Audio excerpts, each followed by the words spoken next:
sampean bisa menghadapi dunia global ini tak bawa tafsir Munir termasuk tadi.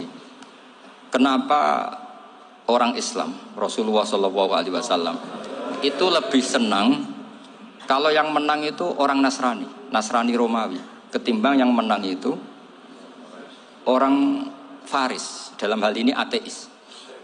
Karena orang ateis itu lebih ngeri. Sebetulnya beberapa penemuan sains, terutama di ilmu medis, itu orang Amerika. Kayak cloning. Tapi orang Amerika itu masih dilarang oleh gereja untuk mengaplikasi. Karena nanti bayi cloning itu dipakai suku cadang. Di Amerika masih ditentang oleh fatwa-fatwa agama, baik Islam maupun Kristen. Tapi di Cina itu dipraktekkan. Karena nggak ada halangan agama. Di Cina itu biasa ada kondom diolah lagi jadi alat-alat aksesoris. Di Amerika tidak ada karena masih ada agama, masih ada larangan. Sehingga orang Islam itu lebih takut kalau yang menang itu Persia karena terus cara berpikir ternyata Tuhan itu tidak ada, langit nggak ada perannya. Jadi ketika yang menang Nasrani masih berpikir itu pertolongan Tuhan. Meskipun mungkin cara mengatakan Tuhan beda dengan kita. Tapi ada satu kesamaan bahwa kekuatan samawi itu ada. Jadi disebut ghulibatir rum fi adnal ardi wa hum min ba'di ghalabihim saghlibun. Di sini diterangkan oleh Syekh Nawawi supaya kamu tidak salah paham. Sebetulnya kamu katakan misalnya wah itu paham liberal, sebenarnya saya tidak tersiksa. Cuma takut yang mengatakan seperti itu cek goblokir atau ngaji gitu. Itu aja masalah saya. Ini saya baca ini karangannya Syekh Nawawi karena tadi kata Mbak Firjon ngaji itu harus sama orang bersanad. Saya ini kalah sama beliau itu berkali-kali. Secara nasab saya harus manggil Mbah. Secara silsilah ilmu saya juga kalah lagi. Saya sering disewani sama cucu-cucu Syekhona Khalil. Kiai Siddiq itu termasuk murid dekat beliau Syekhona Khalil. Kalau itu berarti kan Gus Wirjon, Ahmad, terus Mbah Siddiq. Mbah Siddiq ngaji Syekhona Khalil. Syekhona Khalil itu pernah ngaji langsung sama Sayyid Zaini Tahlan. Berarti beliau dari Sayyid Zaini Tahlan itu baru generasi kelima. Sementara saya itu sudah ke-7 atau ke-6. Saya, Mbah Mun, Mbah Karim misalnya, Mbah Hashim, Mbah Mahfud Termas, Sayyid Abi Bakar Sato yang arangnya Anatul Talibin, baru Sayyid Zaini Tahlan. Berarti saya ke-7, kalah lagi. Tapi untuk jadi wali biasanya cepat saya. Karena syaratnya jadi mbah itu ngalah demi putu. Jadi kalau beliau ngotot, saya dulu Gusti, saya mbahnya. Wah itu mbah yang enggak baik. Pasti jatahnya dikasihkan apa? Cucunya dulu. Makanya Abdul Muthalib itu orang yang dapat wangsit, tapi yang jadi nabi itu cucunya. Jadi dalil saya banyak. Sebenarnya Abdul Muthalib itu sudah sering dapat wangsit. Karena saya bahasakan wahyu, nabi yang protes, enggak nabi kok dapat wahyu. Tapi sebetulnya Abdul Muthalib itu masyhur. Kalimat-kalimatnya menunjukkan bahwa beliau itu sudah dapat wahyu kalau nanti cucunya itu jadi apa? Nabi. Makanya senangnya bukan main Abdul Muthalib sama Rasulullah. Putu seneng, mbah seneng putu. Jadi mungkin, jadi sampean enggak usah protes loh. Yang jadi wali kok cucunya. Dulu betul. Dulu Mbah Hamid Pasuruan itu kalau Mbah Ahmad Siddiq ke sana, Mbah Hamid Pasuruan kalau manggil Mbah Ahmad Siddiq itu paman. Tapi pamannya minta ijazah ke ponaan. Apa ya gara-gara itu memang. Kalau itu masih berlaku, apa? Ngalah tadi. Kayaknya masih hawane masih. Karena melihat tren-tren langit masih gitu kayaknya masih itu. Ya, tapi mbahnya tetap dapat jatah, tenang saja nanti. Tapi memang sebaiknya mbah itu legowo. Rasulullah Muhammad SAW itu terkenal min dzurriyyati Ibrahim. Tapi kata Rasulullah, ana dakwatu Ibrahim wa bisyaratu Isa. Aku nganti ngene iki barokah dongane Nabi siapa? Ibrahim. Jadi dongane Nabi Ibrahim ya tiba teng putu. Jadi banyak bukti bahwa jatuhnya ke putu gitu. Tadi saya di kamar sama beliau berduaan. Nih Mbah sing dadi wali di sini. Aku webah. Cocokan tadi. Nah, kenapa saya akhir-akhir ini gulirkan daftar wali? Kenapa? Saya ini resah ya, orang sudah ingin dicintai pejabat, dicintai tetangga, dicintai teman. Tapi kadang-kadang orang lupa lagi dicintai Allah. Makanya saya meskipun guyon, tapi ini amdan, bukan sahwan. Supaya orang punya cita-cita lagi jadi wali, ingin dicintai Allah. Kita ini terlalu lama ingin dicintai makhluk. Mbok ya naik kelas sedikit lah. Ingin dicintai Allah Subhanahu Meskipun saya guyon, tapi tadi guyon saya tuh lebih serius ketimbang serius Anda. Karena tak pikir. Saya tuh kalau pergi itu seneng ngebis, bukan karena saya tidak punya mobil, tapi saya sering mau butuh itu supaya gak diganggu. Karena saya tuh harus punya waktu sendiri. Kalau bis kan ketemu orang gak kenal, tapi sekarang ya gak susah, banyak yang kenal. Dan susahnya lagi gak minta ijazah, minta foto. Aduh. Kurang repot tuh. Mau dibenci itu umatnya Rasulullah Shallallahu Alaihi Wasallam. Mau disetujui itu sanatnya mana? Kalau ketemu orang alim minta apa? Foto. Itu nggak ada sanatnya. Nggak tahu saya itu mazhab dari mana itu. Ya mazhab milenial yang jelas itu kan. Ini tak baca ya biar dapat. Karena ini kenangan saya sama Mbah Ahmad Siddiq. Saya masih ingat betul beliau ngisi kholnya Mbah Abdullah bin Umar, berarti abahnya Mbah Hamid. Karena mbah saya itu Fatimah binti Khalid bin Umar. Kalau Mbah Hamid itu Hamid bin Abdullah bin Umar. Itu saya masih ingat betul zaman itu Mbah Hamid tiap khol di Lasem itu rawuh dan saya derek mbah saya karena masih misanan datang ke Lasem. Itu beliau pas itu ngisi sama Mbah Mun. Mbah Mun masih muda, Ki Ahmad Siddiq sepuh senior. Itu beliau cerita bahwa dulu ketika Indonesia dijajah Jepang itu para kiai mimpi dibacakan ayat Khulifatir Rum fi adnal ardi wa hum min ba'di walabihim salim. Terus ada kiai yang tanya, takwilannya gimana? Ya nanti Jepang pulang bukan karena kita yang mengalahkan, tapi Jepang ada yang mengalahkan sendiri, meskipun tidak kita. Kayak dulu Faris tidak dikalahkan Islam, tapi dikalahkan Romawi, tapi yang senang umat Islam. Wa yauma idzi yafrahul mu'min. Itu luar biasa ulama-ulama kita. Delalah kejadiannya Indonesia seperti itu. Yaitu kita tidak mengalahkan Jepang, tapi Jepang pulang sendiri karena dikalahkan apa? Sekutu. Ya ini saya baca. Ini tidak usah dicek bacanya benar apa enggak. Sudah aman, apa? Aman. Karena kalau saya salah itu ya sengaja. Artinya ya sengaja saja. Ya biasa maksudnya. Saya kemarin ngisi di Pondok Peloso, di Pondok Al Munawir Jogja. Salah itu ada dua. Ada salah memang benar-benar salah. Itu enggak apa-apa, bisa dimakfu. Karena mesti sangke wong goblok salah yang terus itu. Ada salah bawaan ilmu, itu repot tuh dadaninnya. Karena misalnya kita yang biasa belajar qiraah safah wayah sibuhu, mesti diulang lagi wayah sabuhu. Karena qiraahnya Imam Asim itu hasibah yah sabu bi fathis sin. Sementara kita kalau ngaji kitab kulino yahsib. Sehingga kita yang biasa belajar safah itu kalau baca kitab itu kayak orang bingung. Kadang-kadang yang ngaji juga bingung. Gus Pak mau di bulan pilih ini. Ya tepat-tepatan. Ada yang mengatakan Gus Pak bingung, ada yang mengatakan Gus Pak alim alama. Ya tepat-tepatan nasib. Karena memang ya safah memang seperti itu. Misalnya kufuan. Kufuan itu Imam Asim baca kufuan. Tapi beliau punya murid namanya Syu'bah. Itu kalau baca kuf'an. Makanya kita itu, ini kan khataman Quran ya. Jadi saya menyinggung sedikit tentang qiraah safah. Tadi beliau juga sudah tak kasih kitab saya Hifdzuna Liyadal Mushaf. Sama tak ajari latihan safah. Memang angel ya. Makanya yang nggak bisa itu wong pinter. Sudah tahu angel ya nggak usah diteruskan kan. Orang menghindari barang angel itu pinter apa goblok? Pinter. Berarti wong goblok pinter. Saya tuh makanya sama orang goblok tuh respect. Jadi orang alim tuh angel apa gampang? Angel. Menghindari barang angel pinter apa goblok? Loh, orang menghindari barang angel pinter apa goblok? Pinter. Berarti wong goblok pinter. Jadi saya sama orang-orang goblok itu respect.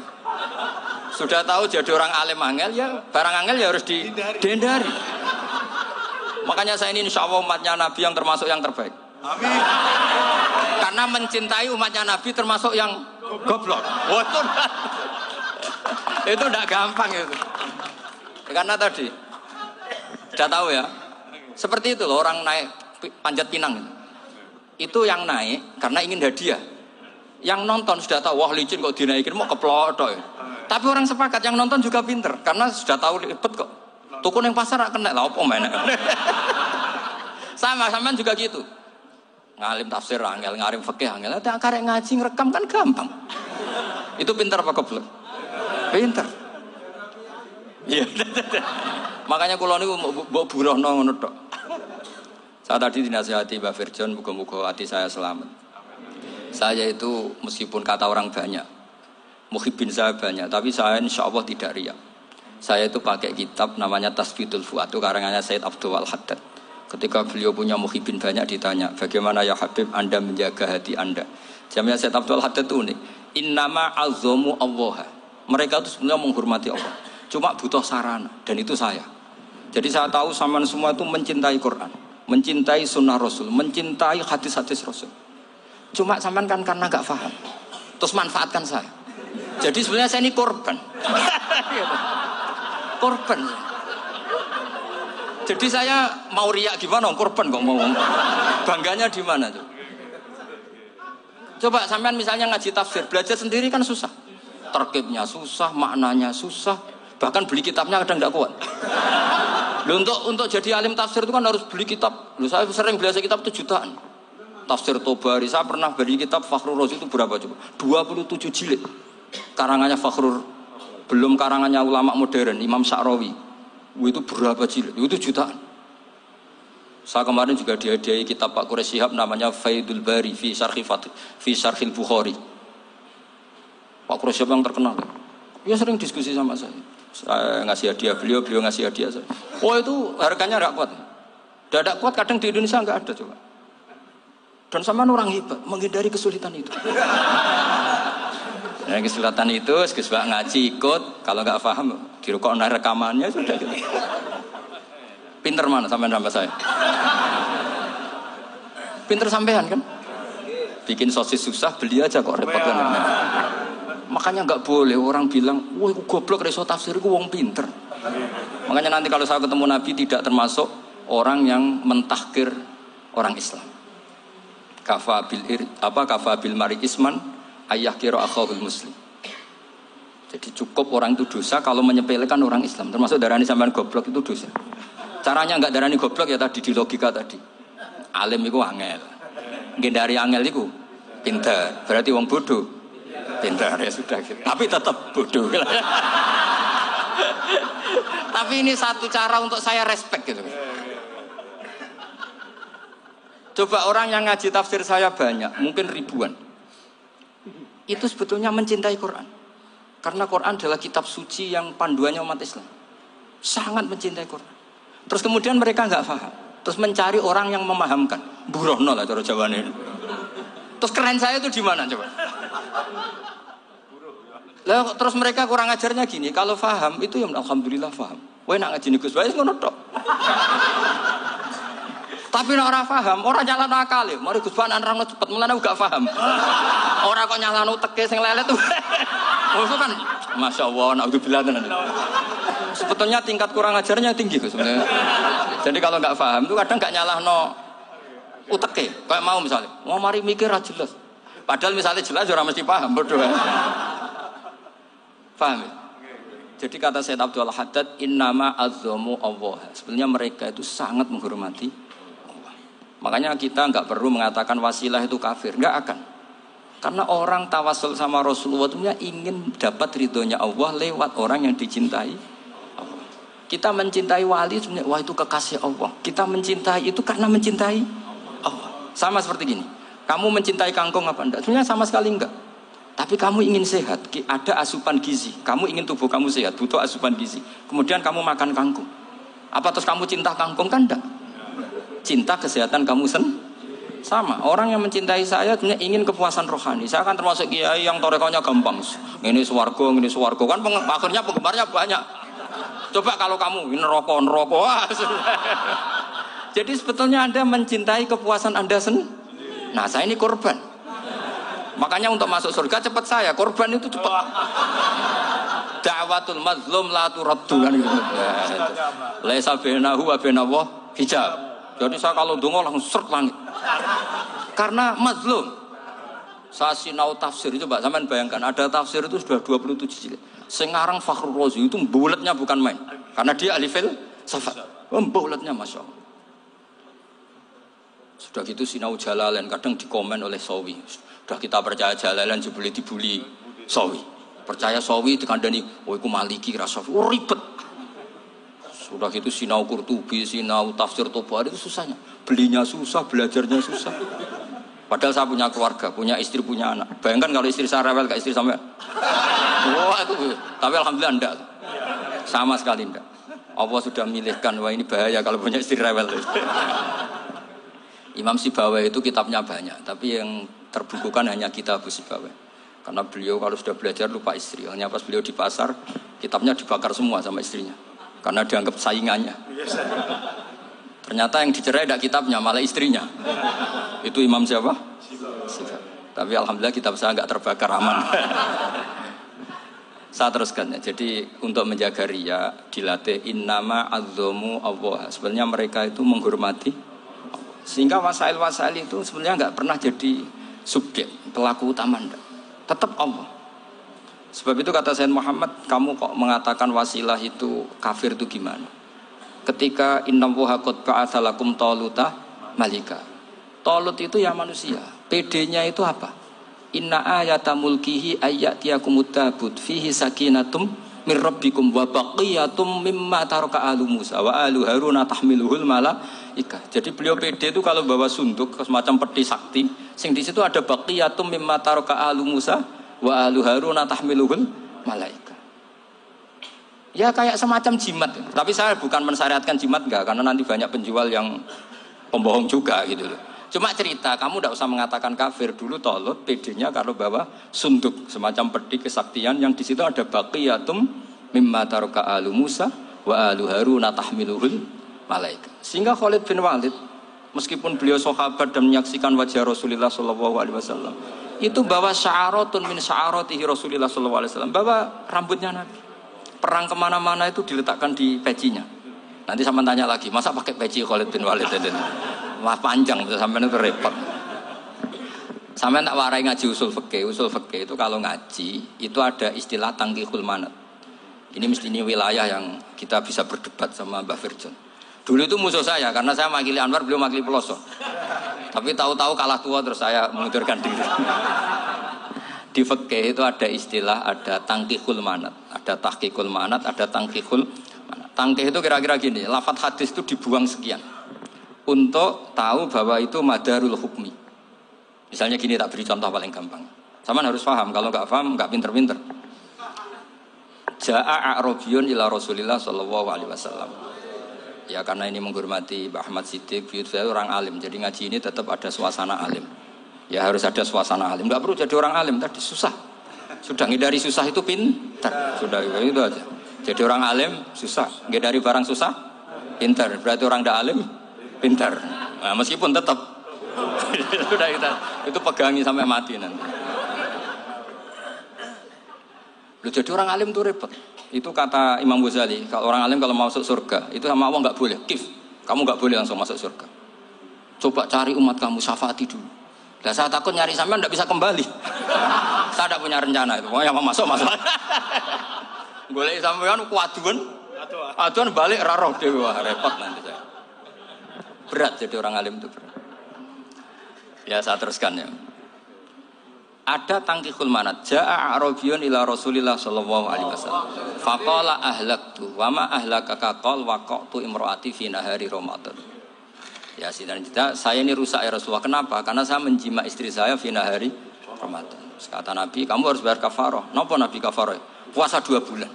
Wong baru 1 hari aja terjadi gitu kok disuruh puasa 2 bulan. Ya tidak kuat ya Rasulullah. Baru berapa hari saya puasa aja kecelakaan seperti itu. Apalagi kalau sampai 2 bulan. Tidak ya Rasulullah. Ya sudah kalau gitu kamu pertama ngasih makan apa? Itqu raqabah kan, pertama merdekakan budak. Tapi kan sekarang nggak ada budak makanya sekarang langsung puasa. Wah ini nggak bisa semua. Ya sudah ngasih makan orang 60. Kasihkan siapa ya Rasul? Ya orang fakir. Saya ini paling fakir. Di kampung saya ini orang paling fakir. Jadi mulai dulu orang fakir itu hubungan suami istri itu paling lancar. Mulai dulu. Makanya orang fakir itu anaknya banyak. Karena hiburannya hanya itu. Wong Ramadan aja. Coba mau ke ATM nggak punya uang, mau antri di bank nggak punya, mau apa coba? Itu mulai dulu. Ini sanatnya mutasil. Wah, akhirnya sudah sanksinya kan tadi ya itqu raqabah atau puasa 2 bulan berturut-turut atau ngasih makan 60 orang miskin. Lalu kata ahli usul fikih, kata a'rabi dibuang, nggak menjadi catatan hukum. Orang kota pun kalau melakukan itu juga kena sanksi yang sama. Imro'atau juga dibuang. Andai kan itu dilakukan untuk amatnya juga ketentuannya sama. Nah sekarang perdebatan antara Imam Syafi'i dan Imam Malik begini. Sekarang pertanyaan gini, jima istri itu hukumnya boleh apa haram? Boleh kan? Lalu kalau ada orang tanpa udzur kemudian makan siang-siang, cara Imam Malik hukumnya sama, harus kena sanksi yang sama. Karena sama-sama hadku hurmati Ramadan bi ghairi udzrin syar'iyyin. Sama-sama merusak hukum Ramadan tanpa udzur syar'i. Lu jima itu tidak zina.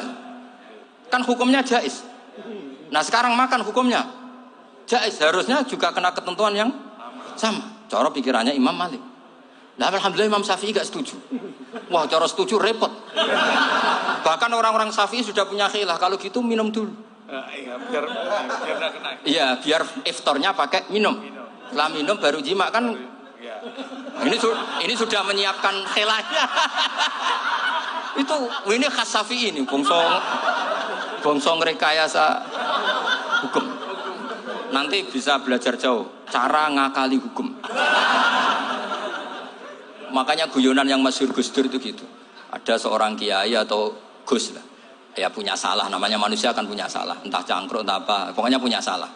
Ada wartawan yang ngiranya semua kiai itu orang suci, sehingga tanya sama Gus Dur, Gus itu ada kiai kok, ya pokoknya salah lah. Tapi jangan bayangkan dosa besar, enggak, kecil-kecil aja. Itu gimana itu? Padahal kiai kan orang suci. Jawabnya Gus Dur lucu. Ya justru yang boleh salah itu para kiai. Kalau kamu nggak boleh. Loh, kok bisa Gus? Karena mereka tahu caranya tobat. Repot. Kalau kamu nggak tahu caranya, sama pelanggaran hukum itu ya harus pakar-pakar hukum. Itu yang tahu caranya rekayasa. Kalau kamu ya kena pasal kan ya. Jadi kamu jangan niru saya ini punya sekian cara untuk nah, itu namanya khilah. Makanya kata Sayyid Muhammad, kamu tidak usah anti khilah. Karena Abu Hanifah itu membolehkan khilah, kitabul khiyal. Yang penting kamu soleh dulu. Setelah soleh nanti Allah maklumi. Soleh dulu, syaratnya soleh dulu. Kalau tidak soleh jangan. Contohnya gini, ada orang mau puasa lemes sekali, mau makan. Gampang. Kalau langsung makan kan kayak hadku hormati Ramadan biwiri udrin syar'iyyin. Aku langsung mau jembera sowan Mbah Firjo. Sudah status saya apa? Musafir. Ya, sudah berangkat aja sampai Tuban makan. Nanti kalau nggak jadi ya nggak apa-apa sudah. Kan mulai pergi sudah musafir. Saya tidak tahu nanti malaikat tertarik gebuki nggak tahu. Tapi itu ada khilahnya. Asal soleh. Karena kata Sayyid Muhammad dan semua kitab mengatakan itu. Kalau sampean nggak tahu ya kebablasan. Nabi Ayub, nabi yang terkenal Gudiken itu siapa? Ayub ya. Itu yang Israiliyatnya kan seru. Gudiken dikukur bek kreweng itu terlalu lah kalau itu. Untuk kreweng konti ning Arab ora ono kreweng itu sudah masalah itu. Singkat cerita, Nabi Ayub ketika diasingkan kaumnya itu kan nggak punya sumber makanan. Lah orang lelaki itu mulai dulu egois. Istrinya Nabi Ayub itu cantik sekali, udah cantik, rambutnya bagus. Makanya kamu nggak usah tanya kenapa istrinya kayak banyak yang cantik. Ya, warasatul anbiya, nggak boleh mungkin. Kalau nggak cantik ya warasatul anbiya dari segi balak. Istrinya Nabi itu semuanya cantik. Nggak usah tanya sebabnya apa, pokoknya gitu, semuanya cantik. Singkat cerita, beberapa kali istrinya Nabi Ayub itu kerja demi bisa nafkahi Nabi siapa? Suatu saat itu tidak ada pekerjaan yang cukup untuk beli roti. Satu-satunya peluang dapat rezeki itu putrinya raja itu rambutnya berondoli. Terus ada sayembara siapa yang rambutnya bagus mau dibeli. Sampai rambutnya istrinya Nabi Ayub itu dijual. Nabi Ayub tersinggung karena itu mengurangi kecantikan. Jadi lelaki mulai dulu gitu. Udah nggak urun kalau istrinya nggak cantik itu komplain. Itu khasnya lelaki. Jadi kalau kamu gitu ada sanadnya juga, tenang saja ya. Komplain ya pegawai itu. Saking mangkelnya Nabi Ayub terus ngendikan la adriban naki mi'ata sautin. Kamu akan saya pukuli dengan mi'ata sautin atau dengan 100 jambuan. Atau mi'ata dikhfin atau mi'ata apalah sesuai konteks zaman itu. Engko nek muni pecut tuku kondi kok ribet lagi. Singkat cerita akhirnya ketahuan bahwa istrinya menjual itu demi Nabi Ayub. Allah nggak ridho kalau kekasihnya yaitu istrinya Nabi Ayub wis perjuangan kayak gitu malah kena hukuman. Tapi Allah juga nggak ingin kekasihnya yang bernama Ayub melanggar sumpah. Padahal beliau sudah sumpah, wallahi demi Allah nanti tak pukul dengan 100 kali. 100 kali dengan lidi lah misalnya. Contoh yang gampang itu lidi. Akhirnya sama Allah dikasih satu solusi. Wa khud biyadika dikhsan fadrib bihi wala tahnas. Ya sudah, lidi itu ikat jumlahnya 100. Terus pukul sekali saja. Anggap saja sudah 100. Iku pangeran sing wari ngakali ngono iku pangeran. Tapi syaratnya soleh. Syaratnya soleh. Jadi kalau kamu anti khilaf, berarti anti ajarannya Allah di ayat itu. Wa khud biyadika dikhsan fadrib bihi wala tahnas. Itu dulu ada, ini cerita di Ithaf. Ini cerita terakhir, ini sudah, sama jangan nama sudah. Terus pengumuman tadi, yang enggak pernah sepuh ngutang saya itu haram. Karena tadi saya punya kewajiban di rumah yang bisa menggugurkan ya kewajiban yang lebih besar. Lebih besar itu ya tadi, bisa pernah guru, pernah sepuh. Yang jelas enggak umur. Umur sampean menang kabeh itu. Tua-tua serepot itu. Ada raja itu ganteng kaya, senengannya nikah perawan cantik. Oh, itu semua kampung mesti kenal. Mungkin digilir atau gimana pokoknya. Suatu saat ada pemuda suka sama perempuan yang di kampungnya, cantik sekali. Kemudian pemuda ini ternyata pekerja di kerajaan itu. Tiap hari ditanya, oh itu yang di kamu yang cantik siapa? Mau saya nikahin gini. Wah bahaya ini, saingannya raja. Jadi yang dibidik pemuda tadi itu saingannya. Si raja ini orang yang namanya raja kan gengsinya tinggi. Kaifatang kihuha wa qad ra'aitu qad qabbalaha rajulun. Kok boleh kapi? Saya tuh pernah melihat dicium lelaki. Wah, gak mau. Gak gelem, kadang ditambung lan waqat qabbalaha rajulun. Saya pernah melihat sendiri qabbalaha rajulun, dicium oleh lelaki. Wah, sudah gak minat raja langsung. Gak keren. Suatu saat pemuda tadi nikahi perempuan itu. Rajanya marah-marah. Kamu lelaki gak punya harga diri gini. Gak punya selera, gak punya harga diri. Sudah pernah dicium orang kok tetap dinikah. Terus bilang ke raja, takrif manir rajul, lelaki itu siapa? Abuha. Kamu tahu lelaki itu siapa? Sopo? Abuha. Bapaknya. Saya kan hanya bilang rajulun. Pernah dicium lelaki. Lah pikirannya raja itu lelaki kue-kue ngene iki. Tapi butuhe canom mau raja ben gak sida, itu aja tuh. Baru kayak digulirkan gitu, waqat qabbalah rajulun. Wah enggak mau. Setelah itu suatu saat pegawainya tadi nikahi perempuan. Kamu enggak punya harga diri gini. Kamu tahu manir rajul apa abuha. Wah nak ngono aku gak apa-apa. Lah monggo sakniki wis bojo kula. Ora trimo wis diambung wis macam-macam. Lah itu namanya khilah. Apa? Khilah. Kalau di Balawa disebut tauriyah atau apa. Tapi saya tidak ngajari sampean seperti itu. Sudah pinter sebelum saya ajarin. Bangsa ngakali kan sudah pinter. Ya ini terakhir tak baca Arabnya saja nanti. Bismillahirrahmanirrahim. Biar dapat barokahnya Syekh Nawawi juga barokahnya guru-guru. Bismillahirrahmanirrahim. Wasababu nuzuli hadil ayati annahu kana baina farisa war rumi qitalun wa kana al musyrikuuna yawadduna antaghliba farisu ar-ruma. Di anna farisa kanu majusiyan ummiyin wal muslimuna yawadduna ghalabatar rum ala faris liqaunihim ahla kitabin. Jadi zaman dulu orang Islam lebih senang kalau yang menang itu orang Nasrani. Kalau bandingannya ateis.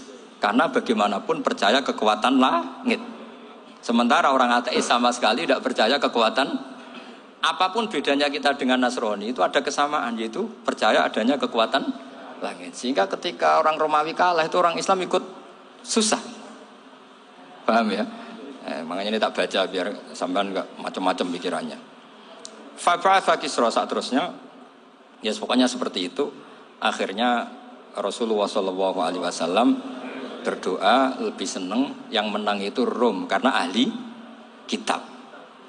Artinya apa? Kemenangan ahli kitab adalah kemenangan makhluk atau hamba Allah yang mentautkan kekuatan kita di bumi dengan kekuatan langit. Makanya saya berharap selain kita ikhtiar medis, kita harus memperbanyak istighfar. Bagaimanapun semua itu dari Allah Subhanahu wa ta'ala. Kita menghormati negara dengan ikhtiarnya, tapi saya mohon sekali kita juga istighfar. Karena semua itu juga ditentukan oleh Allah, oleh langit. Ya, saya kira demikian. Assalamualaikum warahmatullahi wabarakatuh.